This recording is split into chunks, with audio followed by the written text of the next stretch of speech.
Ahlan salan fi halaka gedida min hat historian. Dans cette vidéo, je vais parler d'une coiffe qui est associée à une image romantique et traditionnelle du Maghreb, du Moyen-Orient et de la Turquie. Le fez.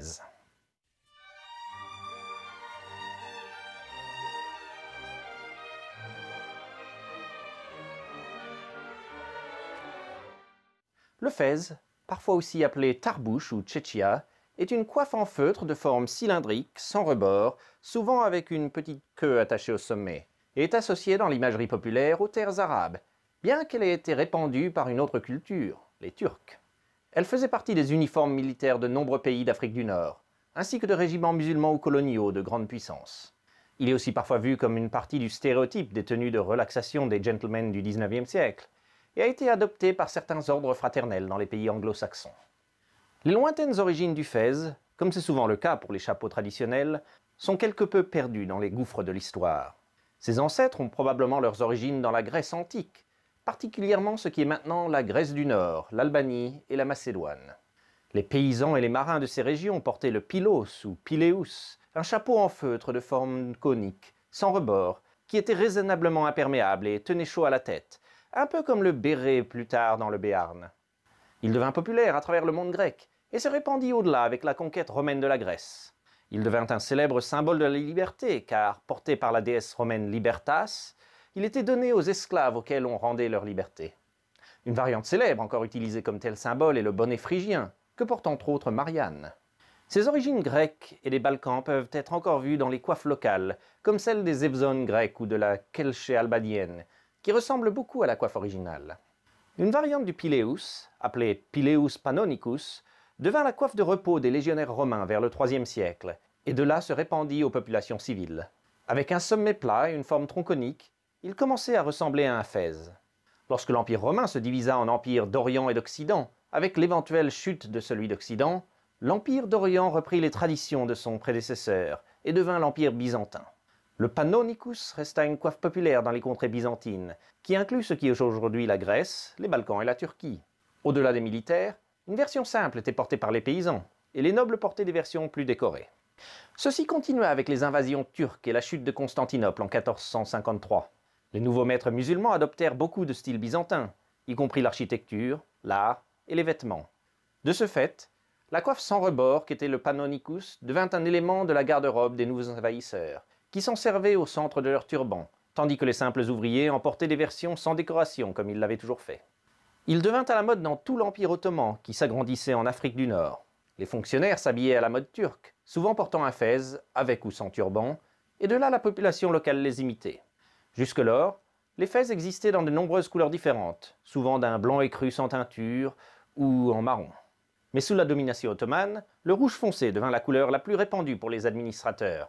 La ville de Fès, au Maroc, était le centre de production de cette teinture rouge, et beaucoup de chapeliers soit s'y installèrent, ou s'y procurèrent leur toile, et donc le nom fut associé au chapeau, bien qu'il soit aussi souvent appelé tarbouche dans certains pays arabes. La popularité du fez continua à croître, particulièrement du fait de l'abandon progressif du turban. Au début du XIXe siècle, le sultan Mahmoud II lança un vaste programme de modernisation des services civils et militaires de son empire. Il modifia les uniformes de son armée pour ressembler à celles de l'Europe, vue comme plus moderne. Il ordonna aussi à sa cour d'adopter la mode européenne et bannit le turban. Bientôt, toutes les hautes sphères suivirent, mais il y avait un problème quant au chapeau européen. Les rebords ou visières des coiffes civiles et militaires européennes étaient vus comme incompatibles avec la pratique de l'islam, où les fidèles doivent se prosterner avec la tête touchant le sol lors de la prière. Les visières gênaient cette pratique. Le fez, sans rebord, était vu comme un remplacement idéal et un symbole puissant de l'Empire, dû à son association à la Turquie.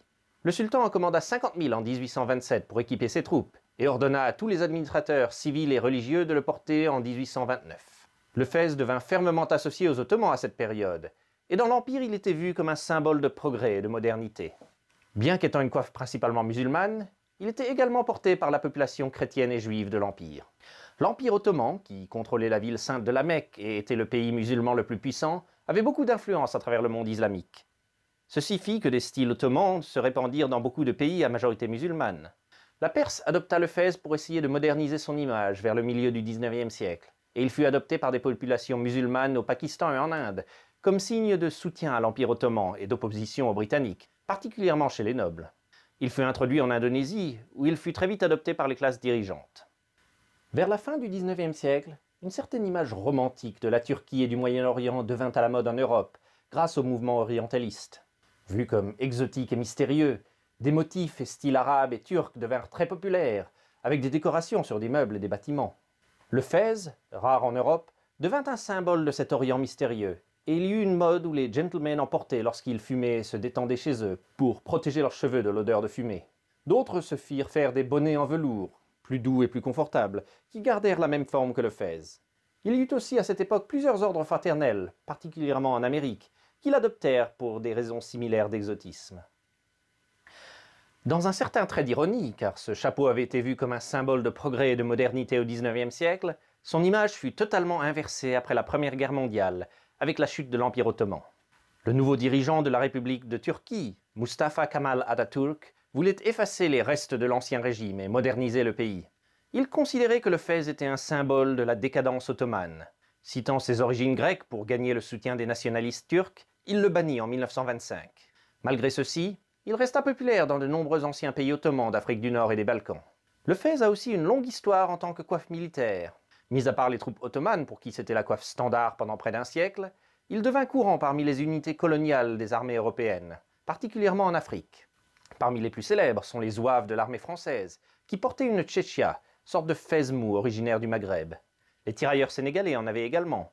Dans d'autres pays, les unités somalies ou libyennes de l'armée italienne, les King's African Rifles chez les Britanniques, avaient tous des fez comme coiffe. Même l'Allemagne nazie en équipa des unités SS musulmanes recrutées en Bosnie pendant la Deuxième Guerre mondiale. Bien qu'élégant et reconnaissable, le fez n'était pas une coiffe militaire très pratique, car, sans rebord ou visière, il ne protégeait pas du soleil, et avec l'exception des evzones grecs ou des bersaglieri italiens, fut largement abandonné vers la fin des empires coloniaux, ou avec le renversement des anciennes monarchies arabes, car associé aux anciens régimes.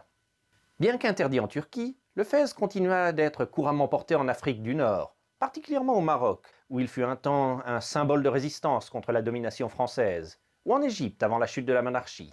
Le fez n'eut pas le déclin associé, comme d'autres coiffes dont j'ai parlé, à la diminution du port des chapeaux dans les années 60, car les pays où il était porté avaient des normes culturelles différentes de l'Occident. Mais il ne put résister aux caprices de la mode. Comme beaucoup de chapeaux traditionnels, il est maintenant souvent vu comme dépassé dans un monde de mode globalisé, et surtout porté par des personnes âgées. Dans certains pays, comme je l'ai dit, il fut aussi associé à des anciens régimes et réprimé lors de révolutions. Il est néanmoins encore populaire parmi la cour et la famille royale du Maroc, et le roi en porte généralement un. Il est aussi populaire parmi les dirigeants de pays musulmans d'Asie du Sud. De plus, il est vendu comme souvenir, avec des versions bon marché remplissant les étals de vendeurs de lieux touristiques au Maroc. En Occident, le fez est un indicateur pratique d'un personnage nord-africain ou arabe en général, et parfois turc, avec plusieurs personnages de films en étant affublés. La version du gentleman est parfois également évoquée pour indiquer de la détente raffinée. Comme je l'ai dit, elle était encore présente dans les tenues de cérémonies d'ordre fraternel, et peut aussi marquer un personnage comme quelque peu excentrique. D'un bonnet de la Grèce antique à un symbole d'autorité ottomane, le fez a une longue histoire. Et bien qu'il ne soit pas aussi présent qu'à une époque, et parfois activement réprimé, il refuse de disparaître. Donc j'espère encore une fois que vous avez trouvé tout cela intéressant et que vous me rejoindrez bientôt pour un autre chapeau, et jusque-là, chapeau à vous tous.